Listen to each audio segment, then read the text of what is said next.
নেপাল এবং ভারতের পূর্ব হিমালয় সীমান্তে অবস্থিত পর্বতশৃঙ্গ কাঞ্চনজঙ্ঘা পঞ্চগড় থেকে দূরত্ব প্রায় ৩০০ কিলোমিটার হলেও মেঘ এবং কুয়াশামুক্ত উত্তর আকাশে প্রায় প্রতিদিনই বাংলাদেশিদের সীমান্তবর্তী জেলা থেকে দেখা মিলছে কাঞ্চনজঙ্ঘার।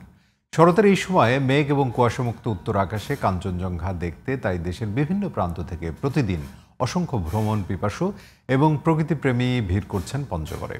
পঞ্চগড় প্রতিনিধি হাসিবুল ইসলামের পাঠানো রিপোর্ট জানাচ্ছেন ফারিয়া হাফিজ নিঝুম। সূর্যের প্রথম সোনালী রশ্মি যখন তির্যকভাবে আছড়ে পড়ে নেপালে অবস্থিত বরফে আচ্ছাদিত হিমালয় পর্বতমালার গায়ে, তখনই জীবন্ত মনে হয় হিমালয়কে। বেলা গড়ার সাথে সাথে সোনালী আভা মিশে গিয়ে রূপালী বেশ ধারণ করে কাঞ্চনজঙ্ঘা। বাংলাদেশ থেকে প্রায় ৩০০ কিলোমিটার দূরের এই বিরল সৌন্দর্য উপভোগ করতে তাই প্রতিদিন শত শত প্রকৃতিপ্রেমী ছুটছেন পঞ্চগড়ে। পঞ্চগড় থেকে এটা দেখতে পাবো, আসলে নিজেকে আমি খুব সৌভাগ্যবান মনে করতেছি এবং আমি খুব এক্সাইটেড। আজকে সেটাকে স্পষ্ট দেখতে পেয়ে খুব ভালো লাগছে। আমাদের এই পঞ্চগড় তেঁতুলিয়া ভ্রমণটা আসলেই সার্থক। এত দূর থেকে এত স্পষ্ট দেখা যাচ্ছে, এটা প্রাকৃতিক সৌন্দর্য আমরা দেখে অনেক অভিভূত হয়ে গেলাম।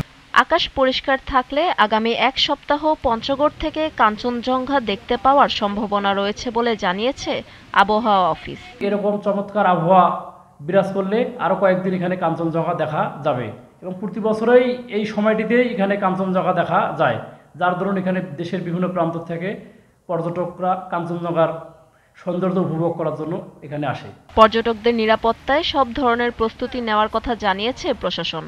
ভ্রমণপিপাসু মানুষের জন্য আমরা নতুন আঙ্গিকে নাগরিক কমিটি, নাগরিক প্ল্যাটফর্মের সুশীল সমাজের সবাইকে সাথে নিয়ে কিছু নতুন উদ্যোগ গ্রহণ করেছি।